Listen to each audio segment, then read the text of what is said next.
Can Adam Armstrong fire Saints up the table? Welcome back to Where the Saints Walk with myself, Luke, and alongside we've got Joe, Alex, Nick, and Elliot. So, Elliot, Armstrong scores again? Yeah, that's 2-2 for him now. I said that in the group chat after he scored. So it's nice to see one of our forwards actually put together a run of goals rather than just scoring once and then disappearing for a few games. Yeah, he took it really well. It was sort of on the half volley, wasn't it? It's a shame that Fellows doesn't get the credit for the assist because it was a good bit of play from him. But yeah, no, lovely work for him. Yeah, just a shame that we couldn't protect the lead. Yeah, definitely. But yeah, talking about the Armstrong finish, Joe, is well taken. He's such a good finisher, isn't he? I know he doesn't really get to show it too much in the Premier League, but when he's at this level, Armstrong, he definitely makes a difference, doesn't he? Yeah, definitely. Yeah, as you said, in the Premier League, he was about as useful as a chocolate teapot. But in the Championship, he's superb. I still think his best position is probably off the left wing, cutting on that right foot. I don't see him as a number 9, but if he's going to get goals from the left wing, then yeah, absolutely fine with that. Yeah, definitely. What do you think, Alex? What is Armstrong's best position? It's probably kind of, I think it's probably off the right, just behind the striker. But I think maybe that's Tom Fellows' position in this team. So unless Still's playing him as a right wing back. But yeah, last time in the Championship, I think he got 25 goals, 15 assists, something like that. So yeah, you want to have him in those advanced positions. He's probably one of our best attackers, yeah. Yeah, definitely. His numbers at this level are ridiculous, really. Is that what you're hoping for this season, Nick? Is he the guy? I know no matter if he plays out on the wing or up front, is he the guy that you're sort of looking at going, he's going to get us a goal this week, he's going to get us a goal? I really hope so, because someone's got to do it. I mean, there's a lack of goals from our front three in this team. If Armstrong can come out, if Arma can come through and start firing, that would be massive for this team. They really need someone to start doing it. Yeah, definitely. I know he doesn't offer the aerial threat that I think we spoke about, whether it was last week or the week before. I know he doesn't carry that, but like I said, he's very smart up there, isn't he? And he's got that. Has he still got the pace? Do you think, Joe? Do you think he's still got that bit of speed at this level? Yeah, I mean, he's not as pacey as what he once was, but I think that's just because he's getting a little bit older. But he's still fine with pace. Like, he's still very quick, and he can make those darting runs in behind. And yeah, I think he'll score hopefully quite a lot of goals this season. Yeah, it's important, Elliot, isn't it, to have a goal scorer that it's you're away at Stoke, your famous Stoke on a Tuesday night, wet windy Tuesday night, and it's important to have a player that if there's going to be a sniff of a chance, he's going to put the ball in the back of the net. Elliot, don't you think, mate? Yeah, absolutely. We saw last time we were in the Championship, didn't we, that he out on that wing, not only can he put away chances, but he can also provide for the team. I think he got 24 goals and 17 assists, something like that. He was creative as well as clinical. As I said earlier, though, it's just a case of whether he can actually do it consistently for 4, 5, 6 games rather than just doing it once or twice and then disappearing for a few games. Yeah, that's the next step, isn't it? Right. Well, let's get into the game. So it was a good point. I mean, Borough have been flying, haven't they, Alex, so far? So a point against a team banging form is a good result. Yeah, in the context of the game, I suppose, yeah, you would have wanted to get 3 at home, but a point looking back isn't too bad, and especially they're unbeaten this season. And I guess it's a complete freak goal that they've scored. I don't know how it's gone past McCarthy. No angle I can't even work it out really. But yeah, I thought it was much improved from last week. You can kind of see what the players were told to do, which is always good. Yeah, so I thought overall it was a pretty decent game, and we could have taken more. Yeah, definitely. You're right to touch on their goal. It was a weird one, isn't it? But if if you hit the ball into the ground, that's when you take, you're asking for that little bit of luck. It can go anywhere, can't it? So I think that was, that's probably what put McCarthy off. But yeah, strange goal to concede. There was also a few chances missed, wasn't there, Joe? I think it was in the first half. There was a few chances you got to be burying. Yeah, I mean, it's kind of like the story of our season, isn't it? Really, like we create all these chances, but we've only scored 7 goals, 6 goals, something like that. So it's all well and good creating these chances, but we actually need to start sticking the ball in the back of the net. I just wanted to touch on, I think, on the Middlesbrough goal, I think it came off Nathan Wood's foot. So I'm not too sure, but I think I saw on one of the highlights it came off his foot, which is kind of sent it looping over McCarthy's head. But yeah, absolute disastrous goal to concede. But hey. Yeah, like you say, you take a point that Borough are banging for. Yeah, definitely. Whether that will continue is we shall see. But yeah, I think it's a good point nonetheless.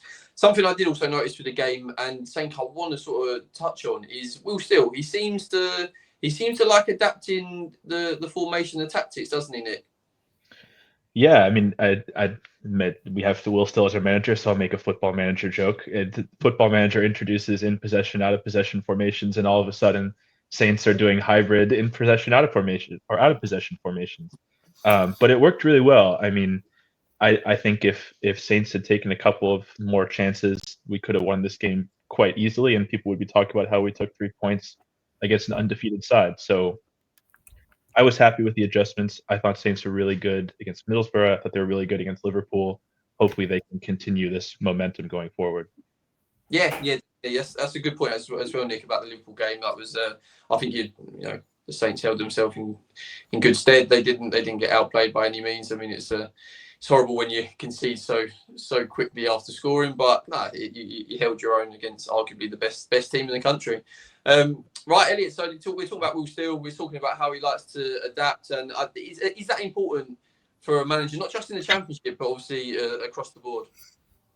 Yeah, 100%. We saw last season what happens when a manager is married to one system, didn't we? So I think tactical flexibility is a really important quality in a manager in the modern game. And it means that he can, play the team that's in front of him rather than just sticking to one ideology or philosophy for the sake of it. He can actually, fit the needs of the team or the opposition. It was an interesting switch up because I think Fellows are playing at right wing back at times during the game. So I like that. Yeah, he gives the players sort of free roam or free license to sort of do what suits them best. So yeah, I definitely agree. It's a really important quality to have in a manager. Yeah, 100%. Depending on not even just the game, it can depend on the what stage in that game you're in, depending on what you need to do. So yeah, to be adaptable is key. Right, let's look to the double game week. So we've got a midweek fixture as well as the fixture at the weekend. So let's start with Sheffield United away. They obviously picked up their first win of the season under Wilder. Alex, are you expecting a difficult game away at the Bramall Lane? It's just a bit annoying that they held off sacking Sellers. They did sack Sellers. They should have held off for another week or two because I think that would have been a almost guaranteed 3 points. But no, it'll be tough to go to Bramall Lane against a Chris Wilder team. I think they'll probably end up pushing for playoffs now with him. I was going to say about the fact they've only got one win, but so do we. So yeah, it's just one of those games where both teams are kind of underperforming, and hopefully we can come out on top. Yeah, definitely. So you look at this double game week, Joe. You sort of pair them together. You got Sheffield United away, and you got Derby away. Would you be happy with 4 points from the week? Yeah, I would actually. I would be happy with a point against Sheffield United and 3 against Derby, purely because Brereton Diaz plays for them, and it would be nice to get one over him. I mean, it was good finish. You got to put your hands up. It was a good finish from you at the weekend. Yeah, bloody typical though. As soon as he leaves us, he actually starts looking semi-decent. Yeah, we'll put semi-decent in. Yeah, Kamaldeen Sulemana scored for Atalanta as well this weekend. Yeah, it always does, doesn't it? And Juric is unbeaten as well. Madness. Absolute madness. What do you think then, Nick? Are you looking at the Derby game as a must-win? Yeah, I mean, Saints have to take advantage. Two teams below them in the standings. You have to say that. You have to see that and think time to build some momentum. Especially going into another international break. You can't go into another international break with all these storylines swirling, all these rumors. They have to show performances and get points, I think, this week. Yeah, that's a good point.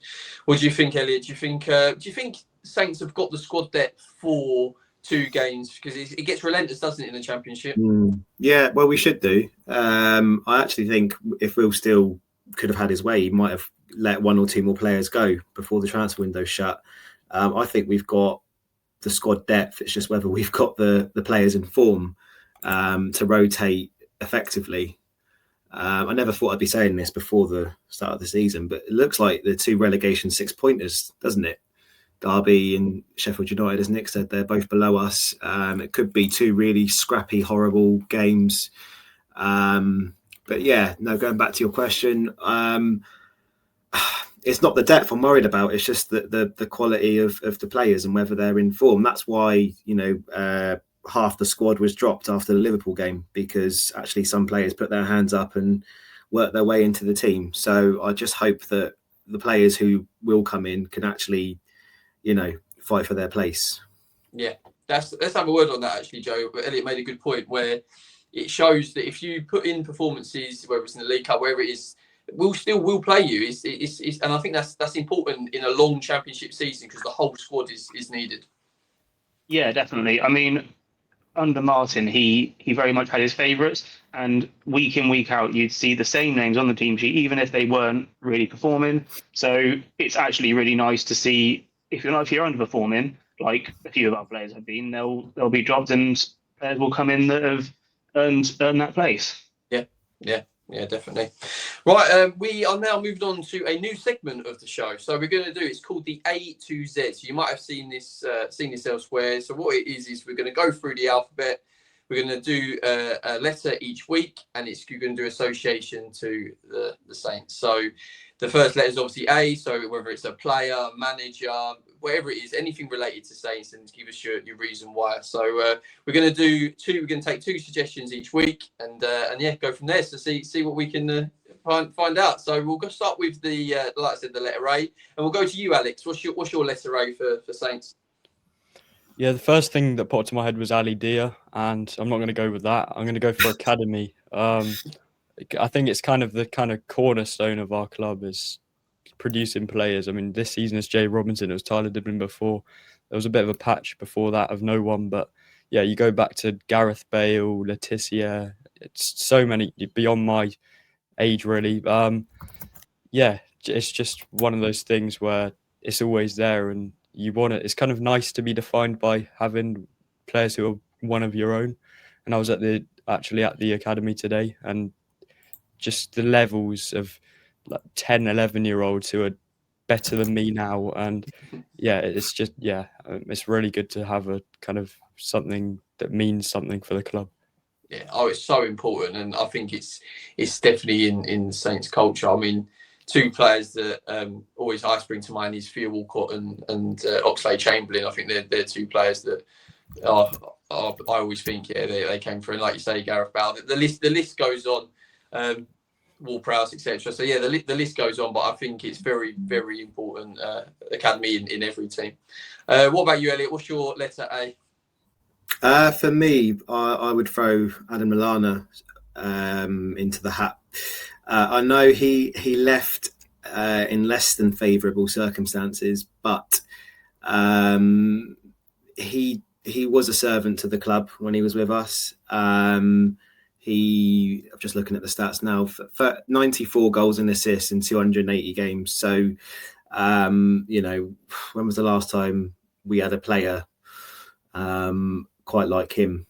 And fair play to him for coming back, and he's taken on the sort of coaching role now, hasn't he? So yeah, I think he kind of made amends and sort of unburnt some bridges, so to speak. But academy is an excellent shout in itself. If I had to pick a player, it would be Adam Lallana. Yeah, I think that's a great shout. I think he epitomises Saints. I think, like you said, he obviously left in different circumstances, but you were going for a period where quite a few players were going, wasn't they? I mean, there was a stage where Liverpool could have easily called themselves Southampton. They had half of the players. So he's like I said, he's a quality player, lovely bloke, and hopefully he goes on to have a good career in coaching and possibly a future manager. We shall see. Right, shall we finish with our tweet of the week? So this one is, I want to just put it out there that we don't know how reliable this source is, whether it is about Southampton, etc. But we're gonna read it out and we're gonna go with it. So this is from Alan Nixon. He put this up. Journalist. He put this up. A mystery championship club is in turmoil after captain told the chairman the players aren't keen on the coach. The club haven't had a great start, and the squad fears results will get worse. The owners are holding off for changing for now. Could this be Southampton? Obviously, there's been a new manager come in. There's been a little bit of unrest. What do we think, Alex? Do you think it could be Saints related? Well, I wouldn't completely write it off to being Saints. I hope not, because it seems like Jack Stevens and Will still have a bit of a good relationship, even though he dropped him. I can't say it's not, but I'm hoping it's not. It's a bit of an odd one, that. What do you think, Joe? So let's just say it is true. Playing like devil advocate here. Let's say it is true. What do you go from there? Is it the players that shouldn't be coming out, telling journalists all this sort of stuff, or is it an internal problem in terms of the manager, the owners? Where do you even look at, Joe, if this is true? Yeah, it's really difficult to say. I mean, players shouldn't be really leaking that sort of information out to journalists anyway. And if it is a club captain, then that kind of questions his loyalty to the club. I know he's been there for a long time, but if he's starting to do that, then there are some serious talks to be had. Unfortunately, it is a difficult one. I'd like to think it's not true, but you never know. Unfortunately. Yeah, you don't know. And how reliable is the source? Do you think, Elliot, from Alan Nixon? Not very. I've seen his name floating about on Twitter for a while. I don't really rate him. He's about as reliable as phone signal on a train. I wouldn't look too much into it. I've just had a look on Saints Extra Transfer Reliability Guide. He's tier 6, so he's on the same level as the Sun. For what it's worth. So, he works for them. Yeah. That says it all, really, doesn't it? Yeah. And you know what? It could be any team. If you look at the table, you've got 5 teams that are worse than us. Blackburn have had a terrible start. Obviously, they've got the 2 promoted teams last season, Derby and Oxford. Then you've got Sheffield Wednesday, but that's a whole nother conversation, isn't it? Yeah. I wouldn't look too much into it, to be honest. But as Joe said, if it is a club captain doing it, that really brings into question his professionalism. He should be the go-between guy between the manager and the squad. And if he's kind of stirring the pot like that, even more reason to strip him off the captaincy. Quite frankly. Yeah, definitely. Like I said, he's put mystery club, so it could be anybody. We just wanted to touch on it in case it was Saints, but I'd like to think the club has more integrity than that, and Jack Stevens himself has more integrity than that. So I'm sure it's not Saints related. Right. Well, thank you very much, guys. Hopefully, we can talk about maybe back-to-back wins come the next weekend. So yeah, thank you very much. Thank you everybody for watching. Please comment below your own letter A for Saints. Let's see what are we having a look through, seeing what you guys put. Thank you very much.